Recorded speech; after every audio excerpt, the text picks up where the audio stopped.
महाकारुणिक तथागत भगवान गौतम बुद्ध, विश्वरत्न बोधिसत्व डॉक्टर बाबासाहेब आंबेडकर या महामानवांना सर्वप्रथम मी त्रिवार अभिवादन करतो। डॉक्टर बाबासाहेब आंबेडकर लिखित बुद्ध आणि त्यांचा धम्म या ग्रंथाचं वाचन वर्षावासाच्या निमित्तानं सम्राट अशोक बुद्धविहार सिरसाळा या ठिकाणी चालू आहे। हा ग्रंथ श्रवण करण्यासाठी उपस्थित सर्व उपासक उपासिकांनाही मी सप्रेम जय भीम करतो। तसेच यूट्यूब लाईव्ह पाहत असणाऱ्यांनाही मी सप्रेम जय भीम करतो। आपलं चालू आहे बुद्ध आणि त्यांचा धम्म यामधील चतुर्थ खंड भाग तिसरा। या भाग तिसऱ्यामध्ये आहे की बौद्ध धम्म हा जीवन जगण्याचा कसा मार्ग आहे। यामध्ये 3 मुद्दे आपले झालेले आहेत: शुभ कर्म, अशुभ कर्म, लोभ आणि तृष्णा, क्लेश आणि दोष। यांना या 3 मुद्द्याच्या नंतर आपण चौथा मुद्दा पाहणार आहोत, तो म्हणजे क्रोध आणि वैर। मनात क्रोध भावना ठेवू नका, वैर भाव विसरा व आपल्या शत्रूलाही प्रेमाने जिंका, हाच बौद्ध जीवन मार्ग होय। क्रोधाग्नीचे शमन करा। त्याने मला शिव्या दिल्या, त्याने मला वाईट रीतीने वागवले, त्याने मला हरविले, त्याने मला लुबाडले, जो असे विचार मनात ठेवतो त्याचा वैरभाव कधीच शांत होत नाही। ज्याच्या मनात असे विचार उठत नाहीत त्याचा वैरभाव शांत झालेला असतो। शत्रूची हानी करतो, द्वेष्ट्याची हानी करतो, परंतु शेवटी ती कोणाची हानी ठरते? माणसाने अक्रोधाने क्रोधाला जिंकावे, असाधुत्वाला साधुत्वाने जिंकावे, वाईटाला चांगुलपणाने जिंकावे, लोभी माणसाला उदारतेने जिंकावे आणि खोटे बोलणाऱ्याला खरेपणाने जिंकावे। खरे बोलावे, रागावू नये, जवळ थोडे असले तरी त्यातून काहीतरी द्यावे। माणसाने क्रोधाचा त्याग करावा, व्यर्थ अभिमानाचा त्याग करावा। सर्व बंधनाला तोडून जो माणूस नामरूपाविषयी अनासक्त असतो, जो कोणत्याच गोष्टीला माझी म्हणत नाही, असा अपरिग्रही दुःख भोगत नाही। ज्याप्रमाणे सारथी बहकलेल्या रथाला थांबवून धरतो, त्याप्रमाणे जो उत्पन्न क्रोधाला थांबवून ठेवतो त्यालाच मी खरा सारथी म्हणतो। बाकीचे नुसते लगामाची दोरी धरणारेच असतात। विजयामुळे वैर वाढते, पराजित मनुष्य दुःखी राहतो, परंतु ज्याने जयापराजयाच्या कल्पनेचाच त्याग केला आहे अशा शांत पुरुष सुखाने झोप घेतो। कामाग्नीसारखा अग्नी नाही, द्वेषासारखे दुर्दैव नाही, उपादान स्कंदासारखे दुःख नाही, निर्वाणापेक्षा मोठे सुख नाही। वैराने वैर कधीही शांत होत नाही, अवैरानेच ते शांत होते। हाच सनातन धर्म आहे। बघा, तथागत गौतम बुद्धाने अत्यंत महत्वाचा एक मुद्दा या ठिकाणी सांगितलेला आहे, जो की बाबासाहेबांनी आपल्याला या बुद्ध आणि त्यांच्या धम्मामध्ये दिलेला आहे की क्रोध आणि वैर, हे क्रोध प्रत्येकानेच आपल्या मेंदूमध्ये सांभाळलेला असतो। वैर प्रत्येकामध्ये वैर भावना असते। हे क्रोध आणि वैर भावना आपल्यामध्ये उत्पन्न होऊ नये किंवा या क्रोधाला आणि वैराला प्रेमाने जिंकावे, हाच खरा बौद्धांचा जीवन जगण्याचा मार्ग आहे, असं डॉक्टर बाबासाहेब आंबेडकर या ठिकाणी सांगतात। आणि ते सांगतात की क्रोधाग्नीचे शमन करा। आता आपल्याला ह्या 2 गोष्टी समजून घेत असताना क्रोध म्हणजे नेमकं काय हे आपल्याला माहित असलं पाहिजे। आणि क्रोध म्हणजे काय, तर क्रोध म्हणजे अशी भावना की ती भावना उत्पन्न झाल्याच्या नंतर आपल्या शरीराची उष्णता किंवा तापमान वाढतं आणि तापमान वाढल्याच्या नंतर मनामध्ये द्वेष भावना निर्माण होते। काय होते? मनामध्ये द्वेष भावना निर्माण होते। बघा, एखाद्या माणसाने आपल्याला जी आपल्याला अपेक्षित नाही अशी प्रतिक्रिया जर आपल्याला दिली तर आपल्याला आपल्यामध्ये काय होतं, शरीराचं तापमान वाढतंय. आपण कुठलंच काम न केलेलं असताना सुद्धा माणसाच्या अंगातून काय होतं, शरीर थरथर थरथर कापायला लागतंय आणि माणसाला घाम पण यायला लागतंय. काम केलेलं असतं का, मेहनत केलेली असते का, काहीच नाही. परंतु त्या मेंदूवरती एवढा परिणाम होतो आपल्या की आपला मेंदू गरम होतो आणि मेंदू गरम झाल्याच्या नंतर अंग थरथर कापून काय होतो की आपण ऍक्शन जे की आपल्या हिताची नाही अशी ऍक्शन घेण्यासाठी काय होतो, तयार होत असतो. तर हा जो काय क्रोध आहे, क्रोध म्हणजे काय, राग, संताप, चिडचिड आणि अशा राग, संताप, चिडचिड ही आपण नियमित करीत असतो, छोट्या छोट्या गोष्टीवरून करत असतो. परंतु ही राग, संताप, चीड जी आहे अत्यंत घातक गोष्ट आहे माणसासाठी, प्रचंड घातक गोष्ट आहे. कारण हा क्षणाचा भाग असतो, परंतु क्षणिक रागामुळं आयुष्याचं वाटोळ होऊन बसतं. राग आणि भीक माग अशी आपल्याकडे याच्यासाठी मन पण आलेले आहे. असा हा जो काय राग आहे त्या रागावरती कंट्रोल असलं पाहिजे, किंवा राग आला नाही पाहिजे माणसाला. याच्यासाठी काय करायचंय हे सुद्धा गौतम बुद्धाने सांगितलेलं आहे. तर राग आल्याच्या नंतर काय होतं, पहिली गोष्ट तर मनाची अस्थिरता निर्माण होते. मन आपला आपल्या काबूमध्ये राहत नाही आणि मग मन वेगवेगळा विचार करायला लागतंय आणि विचार करायला लागला की आपलं शरीर काय होतंय, त्या मनाला साथ देत आहे आणि शरीरामध्ये पण बदल होते. तुम्हाला आता सांगितलं की शरीरामध्ये काय बदल होते, आपले हातपाय थरथर कापायला लागलेत, डोळे लाल होतात, अंग पण लाल होतंय आणि आपण काय करतो, काहीतरी ऍक्शन घेण्याच्या मूड मध्ये असतो. आपली वाणी सुद्धा काय होते, वाणीमध्ये सुद्धा बदलतो. जसा सामान्य माणूस हसत खेळत घरात आपल्या लेकरा बाळाला बोलतो, तसा जर एखादा राग आला त्यांचाच किंवा शत्रूचा राग आला तर एवढ्या शांत संयमपणे बोलतो का, तर नाही. तर त्याच्या वाणीमध्ये आणि कृतीमध्ये सुद्धा बदल होतो. तो मोठमोठ्याने बोलायला लागतो. अत्यंत जवळ माणसं असतात, दोन अत्यंत जवळ असतात, परंतु तो खूपच मोठमोठ्याने बोलतो. तर मोठमोठ्याने का बोलतो असं तथागत गौतम बुद्ध सांगतात की जरी ते शरीराने जवळ असले तरी मनाने फार दूर गेलेले असतात किंवा मनाने फार त्यांच्यामध्ये अंतर असते आणि म्हणून ते काय करतात, जोर जोरात बोलतात. बघा, भांडणं लागली की माणसं नुसतं बोलतात का नाही, मग शिवीगाळ करतात, अपशब्द वापरतात आणि हे अपशब्दाला परत तिकडून अपशब्दाने शिवीगाळाने उत्तर मिळालं की काय होतंय, मग त्याचं रूपांतर भांडणात होते. भांडणात झालं की त्याचे काय परिणाम होतील हे सांगता येत नाहीत, परंतु जे परिणाम होतात ते मात्र दोघाच्याही हिताचे नसतात. हे शाश्वत आहे आणि त्याच्यामधून काय होतो, वैरभाव उत्पन्न होतो. आणि म्हणून तथागत गौतम बुद्धाने एक छान धम्मपदामध्ये गाथा लिहिलेली आहे. ती गाथा अशी आहे, नहीं वेरे निवेरानी समांतिध पुदाचनं अवेराणाचा समांती एस धम्मो सनातनो.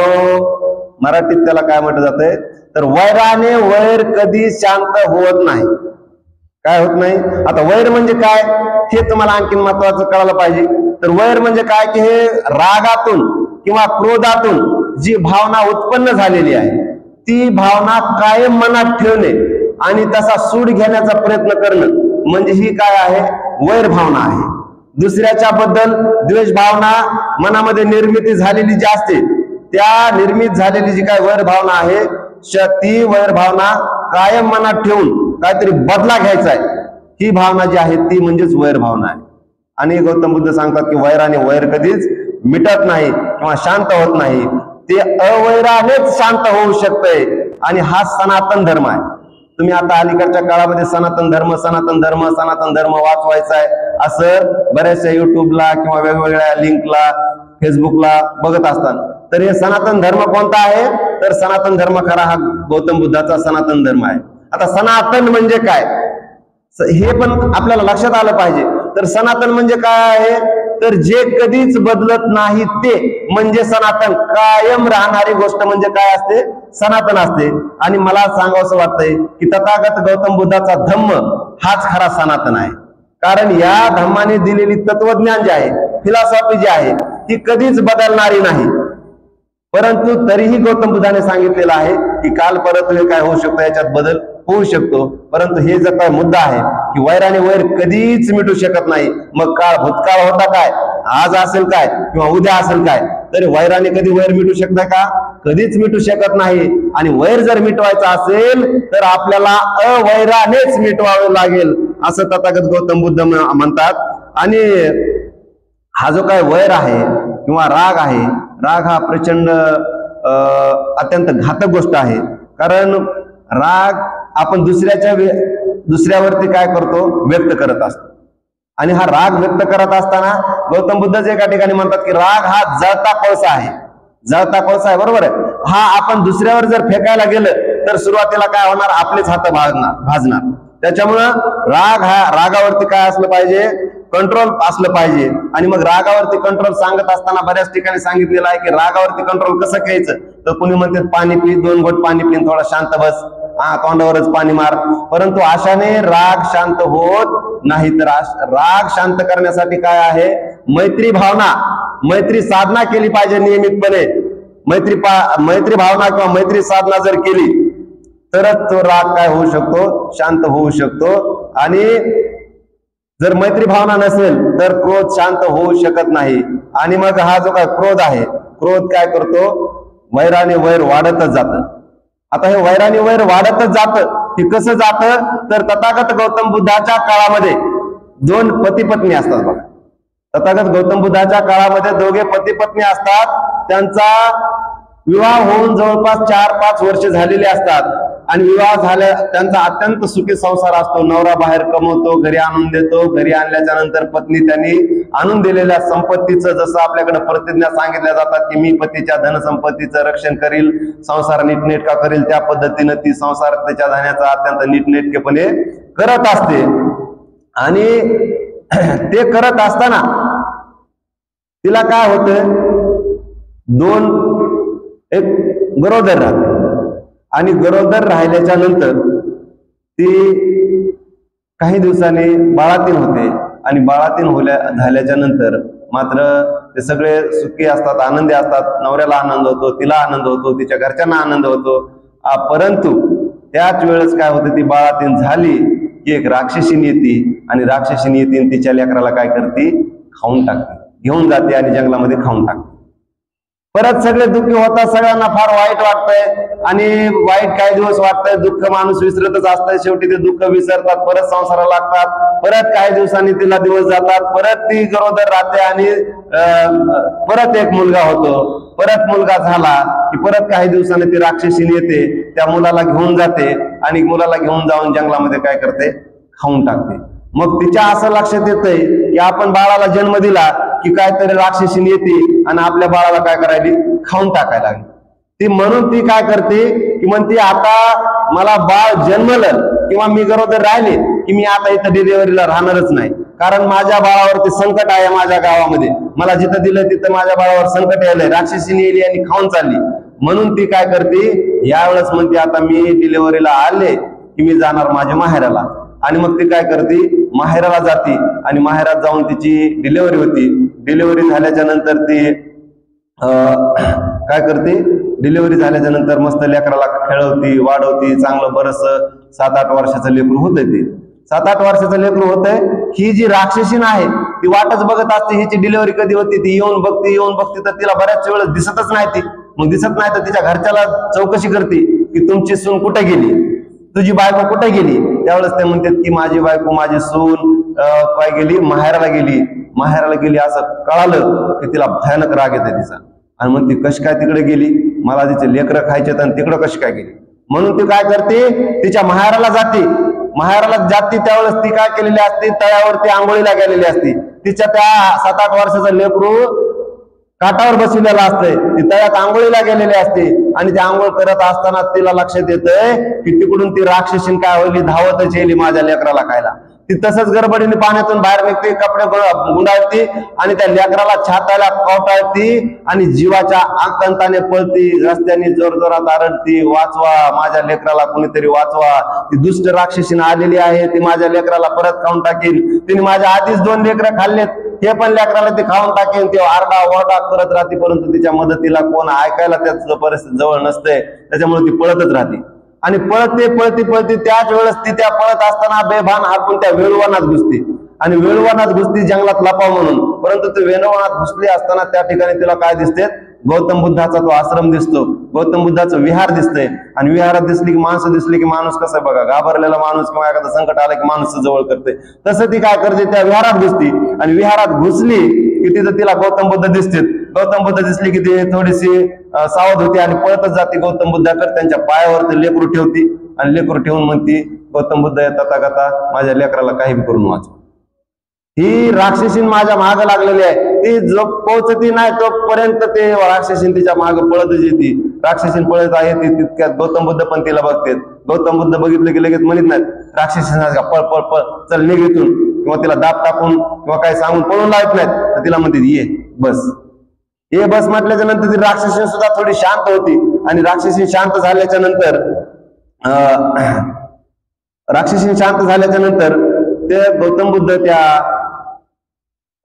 ती बाई जी आहे जिचं मूल होतं, ती बाई तिला सगळी सविस्तर सांगते. म्हणते ही राक्षसीन आहे आणि मला 2 मुलं झाले आतापर्यंत, त्यांना हिने खाऊन टाकले आणि आता हे माझं 3रं लेकरू आहे. मी माहेराला आलते की हिच्यापासून वाचावं म्हणून, पण याला पण खाऊन टाकाय आली.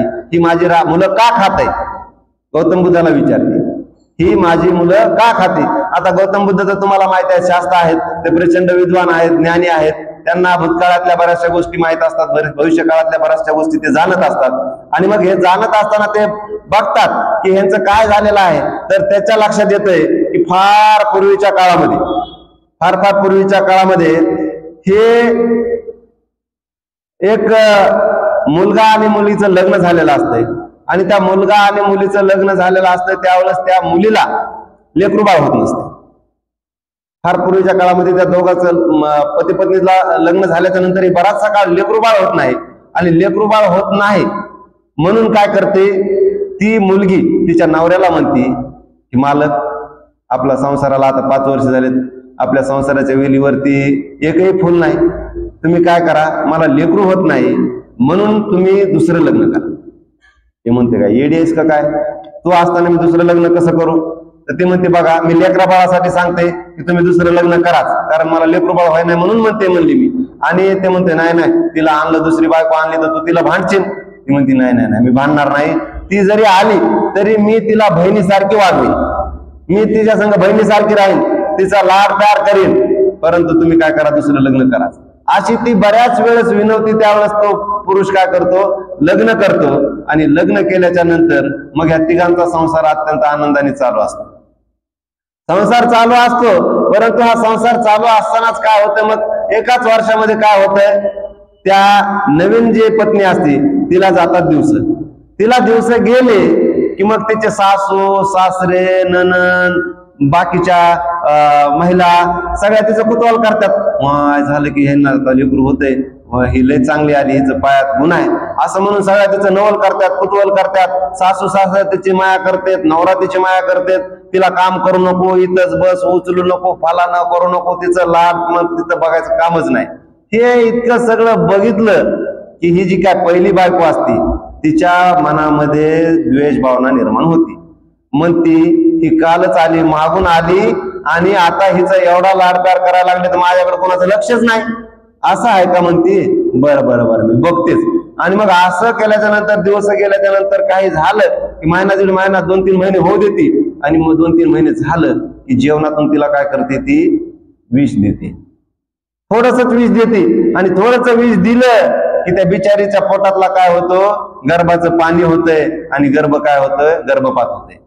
आणि गर्भपात झाला की सगळे पुन्हा दुःख होते, अरे रे गर्भ राहिला होता, किती चांगलं झालं असतं, आम्हाला लेकरू जन्माला असतं, असं सगळं त्यांचं ते दुःखावरती विरजन पडतंय आणि सगळे दुःखी होते. मग त्या दुःखातून थोड्या दिवसांनी काही सावरल्याच्या नंतर परत त्यांचा संसार सुरू होतो. संसार सुरू झाला की आणखीन ती दुसऱ्या वेळेस गरोदर राहते. दुसऱ्या वेळेस ज्यावेळेस ती गरोदर राहते त्यावेळेस परत तिचा आणखीन तशाच पद्धतीनं उत्सव आनंद सगळा साजरा करतात. परत तिला आणखीन राग येत आहे आणि मग पुन्हा आणखीन काय करते, परत तिला विष देते. परत विष दिलं की परत ते गर्भपात होतंय, परत घरामध्ये दुःख. आणि मग ती पण थोडासा विचार करते, मग ते असं कसं काय व्हायला लागले, तिला कळतच नाही पहिल्या वेळेस. दुसऱ्या वेळेस मात्र विचार करते की असं कसं काय व्हायलंय. आणि मग तिला संशय येते की ही मला काहीतरी औषध द्यायला लागली आणि ह्या औषधामुळे माझा गर्भपात व्हायला लागलाय. मग असं तिच्या लक्षात आल्याच्या नंतर 3ऱ्या वेळेस काय करते, ती गर्भधारणा झाली हे सांगतच नाही, दिवस गेलेले कुणालाच सांगत नाही, तिच्याच मनात ठेवती आणि नवऱ्यालाच सांगते, फक्त दोघा जणांनाच माहिती आहे, दुसऱ्या माणसाला माहितच होऊ देत नाही. आणि मग असं माहित होत नाही, परंतु निसर्ग नियम आहे की दिवस गेल्याच्या नंतर एक ना एक दिवस ते दिसतातच. आणि मग असं तिचं ज्यावेळेस पोट मोठं दिसायला लागलं त्यावेळेस या सवतीच्या पहिल्या लक्षात आलं की अरे हिला तर दिवस गेलेत. आणि दिवस गेलेत असं लक्षात आल्याच्या नंतर तिला भयानक राग येते. ही दरवेळेस सांगत असते मला हिला मारा चान्स येत होता, पण ह्यावेळेस तिने कसं काय सांगितलं नाही, असं तिला राग येतोय तिचा. आणि परत ती रागाने द्वेषाने अशी पेटून उठती आणि मग ती आता कळालंय ना, आता बघते मी ह्याच्याकडे. आणि मग तिचं पण ते गर्भ मोठा झालेला असतो. आता तुम्हाला सगळ्यांना माहितीच आहे, गर्भ मोठा झालेला असल्याच्या नंतर अबॉर्शन करणं हे फार कठीण काम असते. त्याच्यामध्ये त्या जीवाला धोका असतो, बाळाच्या जीवाला तर काय समजा असतोच, परंतु मातेच्या पण जीवाला धोका निर्माण होतो. पण हिला काय त्याचं देणं घेणं पडत नाही. ही पहिली सवत काय करते, त्यावेळेस तिला थोडस जास्त विष देते. आणि जास्त विष दिलं की ती काय होती, जास्त विष दिल्यामुळे तिच्या पोटातलं बाळ तर मरतयच, परंतु ही पण काय करते, मरायला येते. हिला पण वेदना सुरू होत्यात आणि वेदना सुरू झाल्याच्या नंतर हिच्या लक्षात येते की ही तपासून बघते काय झालं, कशामुळे झालं. तर हिच्या लक्षात येते की हिने आपल्याला रात्री जेवणामधून विष दिलेला आहे. मग हिच्या लक्षात आल्याच्या नंतर ती तिला म्हणून दाखवते की तू आम्हाला विष दिलंस आणि तू मला विष देऊन माझे 2 लेकरं आधी मारलेस, हे तिसरं बी मारलंस आणि आता तुझ्यामुळे मी सुद्धा मरायला लागले. मी तुझा बदला घेतल्याशिवाय राहणार नाही. मी तुला प्रत्येक जन्मात तू कुठं बी जन्म, जिथं जन्मशील तिथं मी तुझा बदला घेतल्याशिवाय राहणार नाही असं म्हणती. आणि असं म्हणतच काय करते, ती मरते. असं म्हणत मरते आणि ती सूड भावना घेऊनच ती काय करते, मरते. तिचा अंत्यविधी होतो. आणि ही सूड भावनेतून मग तिचा ज्या वेळेस पुनर्जन्म होतो त्या वेळेस ती काय करते, बदला घेत असते. ती एक वेळेस काय झालेली असते, ती सवत जी आहे ती पहिली ती जन्मलेली असते हरणाच्या कुळामध्ये, त्यावेळेस ही वाघाच्या कुळात जन्मती आणि तिचे सगळे पिल्ले खाऊन टाकते. ती काय करते, दुसऱ्या जन्मामध्ये पुन्हा मांजरीच्या कुळात जन्मती, त्यावेळेस ही जन्मती कुत्र्याच्या कुळात, तिचे मांजरीचे पिल्ले खाऊन टाकते. पुन्हा ती 4थ्या वेळेस कोंबडीच्या पिल्ल्या कुळात जन्मती, त्यावेळेस ही मांजर होती आणि तिचे परत पिल्ले खाऊन टाकते. अशी साखळी चालूच असते. आणि अशी साखळी खात काय होते, तू आता ही काय झालेली आहे की ह्या दोघी एकमेकाचा बदला घेत आता तुझ्या ही राक्षसीन झालेली आहे आणि आता तू ही आहेस, असं गौतम बुद्ध त्या दोघीला समजून सांगते की हे याच्यामुळे तुमच्या दोघीमध्ये वैर आहे आणि याच्यामध्ये ही राक्षसीन तुझ्या लेकराला मारायला आहे. तुझाच गुन्हा आहे. त्याच्यामध्ये कुणाचा गुन्हा आहे, तर तुझाच गुन्हा आहे, कारण तू एक काळ तिला काय केलेला आहेस, तिचे लेकरं मारलेले आहेस, म्हणून ही तुझा बदला घेण्यासाठी इथं आलेली आहे. परंतु गौतम बुद्ध दोघीला सांगतात की हे राक्षसीन आणि हे मुली, हे जे काही वैरभाव आहे, हे तुमच्यामध्ये वैरभावामुळे हे सगळं होत आहे. तुम्ही काय करा, वैरभाव मिटवा. जर तुम्ही वैरभाव मिटवला नाही तर जन्मोनजन्मी हे असंच होत राहील. जन्मोनजन्मी हे काय होईल, असंच होत राहील आणि कधीच तुमचं वैर शमणार नाही. आणि म्हणून तथागत गौतम बुद्धाने ती गाथा लिहिली आहे की नाही वेरेन वेरानी समंतिद कुदाचन अवेरेनेची संमंती एसो धम्मो सनातनो. आणि मग त्या सगळ्यांना लक्षात येते की खरंच आहे, वैर आणि वैर काही कधीच मिटणार नाही, असेच आपण बदला घेत राहू. आणि मग तथागत गौतम बुद्ध काय करतात की त्या राक्षसिनीकडे त्या मुलीचं लेकरू घेतात आणि त्या राक्षसिनीकडे देतात. मग ते बघ हे लेकरू किती छान आहे. आणि मग ते लेकरू घेते, त्याच्या अंगावरून हात फिरवते. अंगावरून हात फिरवल्याच्या नंतर त्या लेकराच्या विषयी तिच्या मनामध्ये मैत्री भाव उत्पन्न होतो, करुणा उत्पन्न होते. आणि मैत्री भावामुळे, करुणेमुळे काय होतं, त्या दोघीमधलं वैर संपून जात. म्हणून काय म्हणतात की बाबा प्रेमामुळे क्रोध असेल किंवा वैर असेल हे काय होत असतं, संपत असतं. आणि जर क्रोधाला वैराला जिंकायचं असेल तर आपल्याला प्रेमानेच जिंकावं लागेल.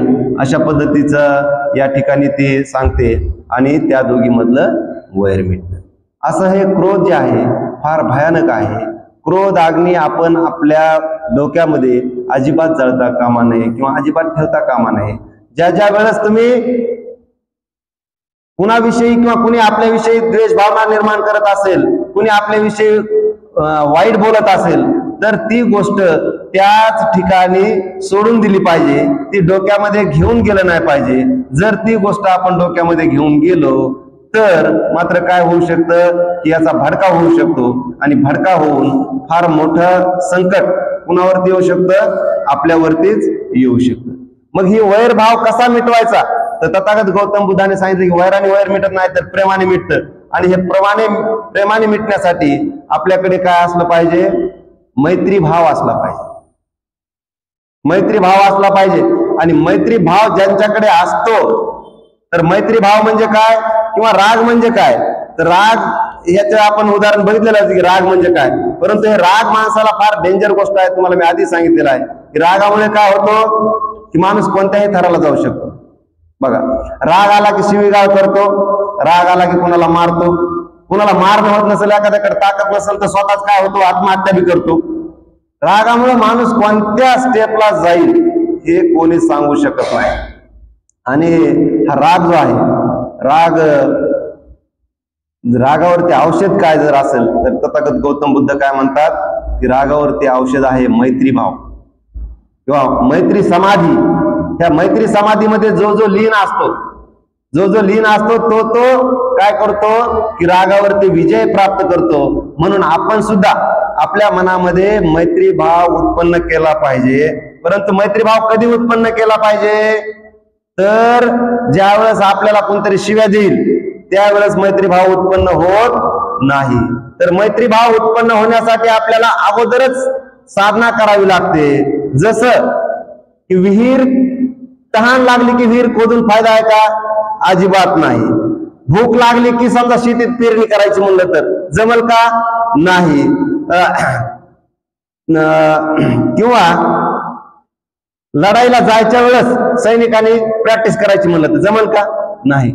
जसं हे जमणार नाही तसं क्रोध, कोणीतरी भांडण करायला आल्याच्या नंतर मैत्री भावना आपण सुरू करायची म्हटलं तर हे सुद्धा जमणार नाही. तर मैत्री भावना जी आहे, तर मैत्री भावना आपल्याला काय करावं लागणार आहे, अगोदरपासूनच करावं लागणार आहे. त्याची साधना अगोदरच करावं लागणार आहे. राग हे काय आहे, विष आहे. राग हे काय, विष आहे, माणसाला मारू शकतंय. आणि मैत्री भावना ही काय आहे, अमृत आहे. मैत्री भावना काय आहे, अमृत आहे. म्हणून विषयावरती मात जर करायची असेल तर आपल्या मनामध्ये अमृताची मैत्री भावना काय केली पाहिजे, उत्पन्न केली पाहिजे. या मैत्री भावनेचे 11 फायदे होतात असं तथागत गौतम बुद्धांनी सांगितलेलं आहे. किती, 11 फायदे होतात. आणि ते कोणते फायदे होतात, त्याच्यातला पहिला भाग आहे की पहिला फायदा आहे की माणसाला सुखाची झोप लागते. काय लागती, सुखाची झोप लागते. ज्या माणसामध्ये मैत्री भावना आहे त्या माणसाला सुखाची झोप लागते. ज्या माणसामध्ये क्रोध आहे त्याला मात्र सुखाची झोप लागत नाही. आता हे दुसऱ्या तिसऱ्या कोणाला पडताळून बघायचं नाही, कारण क्रोध फक्त लोकच करतात आणि आपल्यालाच क्रोध नाही अशातला भाग नाही. तर क्रोध हा आपल्या सुद्धा मनामध्ये असतो. आणि म्हणून बघा, आपल्यात सुद्धा कधी जर क्रोध उत्पन्न झालेला असेल तर त्या रात्री आपल्याला नीट झोप लागत नाही. आणि जर आपल्यात कुठलाच क्रोध भाव असेल त्या व्यक्तीला मात्र कधीही सुखाची झोप लागते असं तथागत गौतम बुद्ध सांगतात. दुसरी गोष्ट की तो माणूस सुखाने जगतो. त्याला म्हणजे कोण वैर भावच कोणाचं नसेल तर त्याला कोणासोबत लढाई खेळायची किंवा भांडण करायची काय प्रसंग येत नाही. त्यामुळे सदैव तो काय करतो, आनंदाने जगत असतो. तिसऱ्या गोष्ट सांगतात ते की पापी आणि वाईट स्वप्न येत नाही. आता आपलेच बघा, कोणासोबत भांडण झालेले असेल, कोणा काय झालेलं असेल तर माणूस काय करतो, त्याचा विचार करतो आणि ते वाईट तेच विचार मग रात्रीच आपल्याला काय होतं, कुठेतरी भांडण दंगलच चालू आहे काय की, कुठेतरी भांडण चालू आहेत काय की, आपण तिथंच पोहोचलात आणि आपल्या हातात काहीच नाही, मग आपल्याला लयच मारायला लागले. असले स्वप्न आपल्या डोक्यामध्ये रात्री येतात, आपोआप येतात ते. कारण का, तर हे आपल्या दिवसभर रात्रभर जर आपण त्या क्षेत्रामध्ये असलो तर ती गोष्ट आपल्याकडे होते. आणि पण जर समजा मैत्री भावना असेल तर असले कोणासोबत द्वेष उत्पन्न व्हायची गोष्ट नाही, राग उत्पन्न व्हायची गोष्ट नाही. म्हणून अशा लोकांना वाईट स्वप्न सुद्धा पडत नाहीत किंवा येत नाहीत. आणि तो मनुष्यांना प्रिय बनतो. चौथी गोष्ट की जे सगळे मनुष्य आहेत आपल्या सोबतचे, आजूबाजूचे नातेवाईक, मित्र, पाहुणे रावळे यांच्यामध्ये काय होतं, तो प्रिय बनतो. कोणी पण त्याला म्हणणार आले का, या बसा, त्यांना चहा पाणी उठ बस, याच्यामध्ये फार माणुसकी आहे. त्या माणसाच्या समोर तर करतातच त्याची उठ बस, परंतु तो माणूस ज्याच्याकडे मैत्री भावना आहे, तो माणूस जागेवर नसताना सुद्धा लोक काय म्हणतात, त्याचं 100% नाव घेतात. तुम्हाला हा माणूस का एक नंबर माणूस आहे, लय भारी माणूस आहे, त्याचं नाव कुठं बी निघालं का की त्याला एक नंबर माणूस म्हणूनच काय करतात, सगळे गणना करतात. पाचवी गोष्ट आहे की अमनुष्य जे आहेत, जे माणसापेक्षा वेगळे आहेत, समजा देव माणसं असतील, भूत माणसं असतील, भूत प्रेत माणसं, हे वेगळी संकल्पना आहे. हे लोकांमध्ये सुद्धा तो प्रिय असतो. म्हणजे माणसात तर प्रिय असतोच, परंतु जे देव लोक आहेत किंवा भूत प्रेत आहेत, यांच्यामध्ये सुद्धा काय असतो, तो प्रिय असतो. त्या लोकांना तो सुद्धा तो आवडत असतो. बघा, त्याच्यासाठी एक कथा सांगितलेली आहे की तथागत गौतम बुद्धाच्या काळामध्ये एक भंतेजी काय केले, जंगलामध्ये गेले. कशासाठी? मैत्री भावना करायला. आता ही मैत्री भावना काय आहे हे आज तर मला वाटत नाही होईल म्हणून. मैत्री भावना आपण उद्याच्याला सगळ्यांना शिकूया. आपण मैत्री भावना सगळे मैत्री भावना शिकून आणि ती रोज करायची. आपण 5 मिनिटं तरी करायची. फार छान आहे ते. आपले त्याच्यामुळे कोणासोबतच भांडणं होणार नाही, इतकी ताकद आहे त्याच्यामध्ये. उद्याच्याला आपण करूया ते. परंतु हे भंतेजी आहेत, भंतेजी काय केले की एकदा जंगलामध्ये गेले आणि जंगलामध्ये ते विपश्यना करायला लागले. कशाची? मैत्री भावनेची साधना करायला लागले. आणि मैत्री भावनेची साधना करत असताना 3 महिने ते कुठं राहिले? जंगलात राहिले. जसं आता वर्षावास चालू आहे तसं वर्षावास चालू असताना पण भंतेजी एका जागेवर राहतात 3-3 महिने, तसं ते 3 महिने एकाच जंगलात राहिले.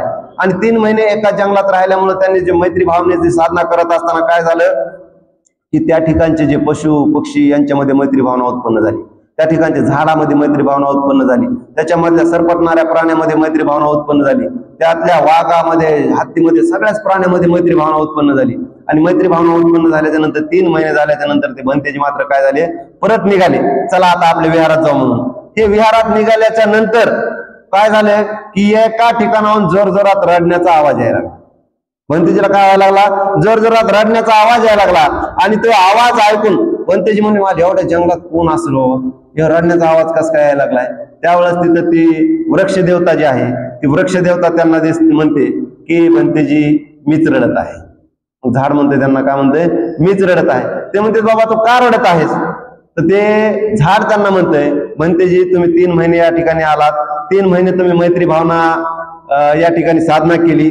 आणि ते मैत्री भावनाच्या साधनेमुळे तुमच्या बाजूबाजूच्या जे प्रदेशामधले जे काही पशु होते, ते पशु फार हिंस्र होते. त्या पशु पक्ष्यामध्ये सुद्धा आता मैत्री भावना निर्माण झालेली आहे. आणि हे पशु पक्षी प्राणी सगळे काय झालेले आहेत, आनंदाने राहत आहेत.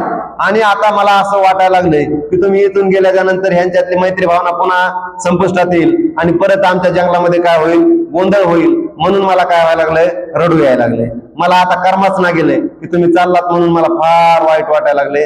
आणि तुम्ही, माझी विनंती आहे तुम्हाला की काय करा, तुम्ही काय करा, इथंच राहा. तुम्ही काय करा, इथंच राहा. असं म्हटल्याच्या नंतर त्या भंतेजींना पण वाटलं की मला खरं आहे, मैत्री भावनेमध्ये एवढी ताकद आहे, लोक शांत झाले तिथले सगळे परिस्थिती. आणि अशी मैत्री भावना जपणारे लोक समाजात जरी निर्माण झाले तरी समाजात सुद्धा शांतता प्रस्थापित होऊ शकते. हे तर पशुपक्षामध्ये होते म्हणल्यास माणसामध्ये व्हायला तर काय हरकतच नाही. हे सगळे पुन्हा भंतेजी विचार करतात की चला आपण इथंच राहू. आणि मग ते भंतेजी काय करतात, त्याच ठिकाणी राहून मैत्री भावना इतर सगळे साधनेचे 8 प्रकार ध्यानधारणेचे त्या ठिकाणी करतात आणि ते अरहत पदाला जातात. हा एक काय आहे की या मैत्री भावनेच्या 11 फायद्यापैकी 5वा फायदा आहे की काय, अमनुष्य सुद्धा माणसाला अमनुष्य सुद्धा काय होतात, प्रिय होत होतं. अमनुष्यामध्ये सुद्धा माणूस प्रिय होतो. जसे ते भंतेजी झाले. ते म्हणतात की देव जे आहेत, देव म्हणजे विद्वान लोक. विद्वान लोक काय करतात, त्या माणसाची रक्षा करतात किंवा संरक्षण करतात. बघा, आपल्याकडे सुद्धा जर समजा एखादा सद्गुणी माणूस असेल आणि त्याच्यावरती जर कोणी दुर्गुणी व्यक्ती जर त्याच्यावरती अन्याय करत असतील, तर अशा अन्याय करते वेळेस गावातील लोक, परिसरातील लोक त्या दुर्गुणी माणसाला टोकतात की बाबा तसं का वागतोस, तो तर माणूस इतका चांगला आहे आणि तू चांगल्या माणसाला असे का बोललास किंवा त्याच्या अंगावरती का गेलास, त्याला हात का उगारलास, त्याला शिवीगाळ का केलीस, असा जाब गावातले लोक विचारित असतात. तसं ही जी मैत्री पारामिता किंवा मैत्री साधना करणारे जे काही लोक असतात, त्या लोकांची रक्षा कोण करत असतो, देव करत असतात. असं त्या मैत्री सुत्तामध्ये सांगितलेलं आहे. आणि कसं रक्षा करतात याविषयीची एक छोटीशी गोष्ट सांगतो. फार पूर्वीच्या काळामध्ये एक दाम्पत्य होतं किंवा पती पत्नी होती. त्यांना एक मुलगा आणि एक मुलगी झाली. एक मुलगा आणि एक मुलगी झाली आणि एक मुलगा आणि मुलगी झाल्याच्या नंतर काय झालं की तो दोघं मरण पावले आणि दोघच बहीण भाऊ राहिले. दोघच बहीण भाऊ राहिले तर या भाऊ जरा मोठा होता, त्याने छोटी बहीण पण सांभाळली, तिला खाऊ पिऊ घातलं, मोठी केली आणि मोठी केल्याच्या नंतर चांगला मुलगा बघून तिचं काय केलं, लग्न करून दिलं. तिचं लग्न करून दिलं, त्यानं स्वतःच पण लग्न करून घेतलं आणि दोघांचे संसार अत्यंत आनंदात चालू होते. ती बहीण जी त्या ठिकाणी दिलेली होती तिच्या एकदम प्रचंड श्रीमंती वगैरे होती, छान तिचं मस्त झालं एकदम, हा पण आनंदात संसार चालू होता. आणि मग असं चालू असताना ती बहीण जी होती त्याची, तिला दिवस गेले आणि दिवस गेल्याच्या नंतर पुन्हा तिला आठवलं की बाबा चला आता आपलं इथं तर चांगलं आहे, माहेरात पण भावाचे आहे, भाऊजाई आहे, भाऊ भाऊजाई आहेत, मग तिकडेच आपण डिलिव्हरीला जाऊ. तिकडेच डिलिव्हरीला जावं असं म्हटल्याच्या नंतर ती डिलिव्हरीला यायला निघाली. मग तिच्या नवऱ्याने काय केलं, तिला परत आणून सोडलं इकडं. मग आणून सोडल्याच्या नंतर 2 दिवस ठीक राहिले आणि तिसऱ्या दिवशी तिच्या अंगावरती मग ते काय होतं, सोन्याचे बांगड्या तिच्या हातात, एवढा मोठा लाकीट, कंबरपट्टा सोन्याचा, तिच्या दागिने सगळे. हे सगळं बघून तिच्या भावजाईच्या मनामध्ये द्वेष भावना उत्पन्न झाली. मैत्री आणि द्वेष भावना याच्यावर आपलं चालू आहे, वैर आणि क्रोध. तिच्या मनामध्ये परत द्वेष भावना उत्पन्न झाली आणि द्वेष भावना उत्पन्न झाल्याच्या नंतर ती तिच्या नवऱ्याला म्हणायली की म्हणजे रुसूनच बसली, दुखणं काढलं तिला. आता तिला सांगता बी आहे ना की मला या तुझ्या बहिणीचं हे सगळं सोनं नाणं पाहिजे म्हणून, आणि ती रुसून बसली ना मग सांगाच ना गेली. ते म्हणाला काय झालंय तुला, कशाने दुखायलंय, सांग सांग सांग. मग बाया बी कधी असं तशा करतात बघा, आपल्याकडे बी बाया आहेत तशा. काही जर महागायचं असलं तर ते नवरा द्यायचा नाही म्हणून असा खुतून बसतात, सांगतच नाहीत, आपण काय बोलत नाही, चालत नाही, स्वयंपाक नीट करीत नाहीत, खुतून बसतात. तशी ती खुतून बसली आणि मग ते नवरा म्हणा नाही सांगच तू काय असतं ते तुझ्या मनात तू सांगूनच दे. ती म्हणते नाही तुम्ही नाहीतच, माझं मनातलं ऐकायचंच नाही. ती म्हणते सांगून तर बघ. सांगून ती म्हणते तुम्ही काय करा, तुमच्या बहिणीला मारून टाका आणि तिच्या अंगावर सोनं नाणं मला काढून द्या. तसं म्हणल्याच्या नंतर ते काय ऐकत नाही. मग 2 दिवस आणखी तसेच त्यांच्या घरामध्ये वातावरण तंग चालू राहते. बहिणी विचारते काय झालंय काय नाही, तिला कोणी सांगत नाहीत. आणि मग ही काही करून तिला काय करते, तिच्या नवऱ्याला फटविते आणि मग ते बी तिच्या बळी पडते आणि तिला म्हणते हिला मारून टाकायचं.